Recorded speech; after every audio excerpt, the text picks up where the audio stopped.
Thanksgiving. The room smelled like roasted turkey and cheap wine.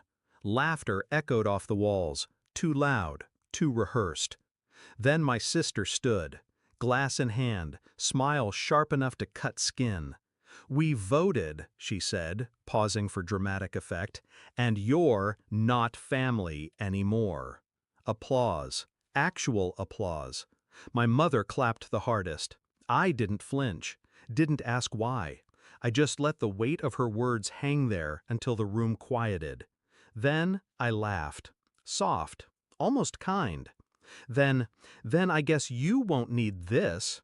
I slid a plain manila folder across the table. It stopped in front of her wine glass. She frowned, opened it. The moment her eyes hit the first page, her breath caught. By the second page, her hands started to shake. By the third, she was screaming. I didn't always hate her. When we were kids, she was the one who walked me to school, sat on my bed during storms, told me I was her favorite person in the world. I believed her. Even in adulthood, I defended her. The missing rent money? She's just having a rough month. The lies she told our parents about me? She's stressed. But then I saw the message she sent to my boss, feeding him false accusations that got me fired from the company I'd built my career in for 10 years. I didn't confront her. Not then. The final crack came 6 months later, after Dad died. His will was clear. Everything split equally between us. But when the lawyer opened the estate accounts, my share had vanished. Wire transfers, forged signatures, her. I remember the day I knew for certain. I called her, voice steady, asking if she'd seen the missing money. She laughed. "Guess you should have checked your bank security, genius." It was then I stopped being her sister. I became her shadow. I didn't scream. I didn't post about it online. Instead, I studied her, quietly. She'd brag about how her real estate deals were booming. I dug into them. Shell companies, unpaid taxes, transactions that could be traced right back to the accounts she stole from me. I hired a forensic accountant, paid him in cash. I made copies of everything. Not just the theft from Dad's estate, credit card fraud, tax evasion, a forged signature on a mortgage. The kind of crimes that didn't just ruin reputations, they ended lives. She thought she'd buried her tracks deep. She didn't know I'd been watching for years. 2 weeks before Thanksgiving, I sent anonymous tips to the State Revenue Department and the IRS. They needed time to work, so I bided mine. Thanksgiving was perfect.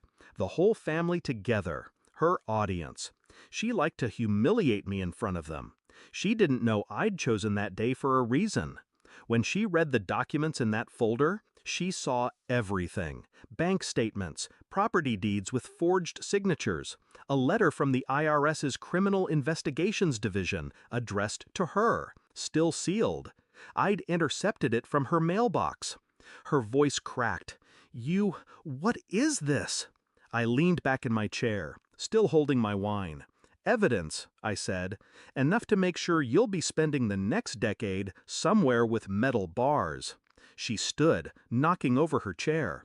"This is fake! It's already in the hands of people who don't care if you think it's fake." My tone didn't rise. I didn't need it to. My mother looked between us, panic in her eyes. "What is going on?" "You voted me out of the family," I said, "so this isn't your problem anymore." The beauty of revenge isn't the moment they scream. It's the moment they realize it's too late. That folder wasn't even the real weapon. The real weapon was the timing. As she stood there, shaking, her phone buzzed. Over and over. I knew who it was, her assistant, telling her that state agents had just arrived at her office with boxes and warrants.